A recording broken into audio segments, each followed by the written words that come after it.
Tanib qolarmikan deb oldingdan chiqdim, ammo tanimading.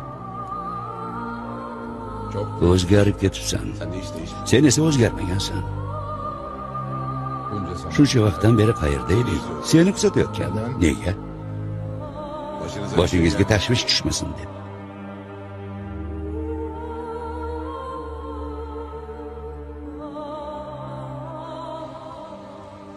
Haliyam davlat ishida ishlayapsanmi? Senchi? Men hech qachon davlat uchun ishlamaganman. Bilaman. Doim o'zing uchun ishlading. Davlat degani nima o'zi? Men, sen, u emasmi? Buyuk o'rta sharq degani nima?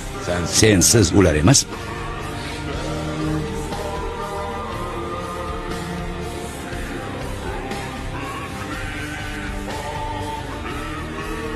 Bu yerga nega kelding? Senga tegishli qimmatli bir xazina bor. Nima? Seni yo'q qila oladigan darajada qimmatli bir xazina. Unda yo'q qil.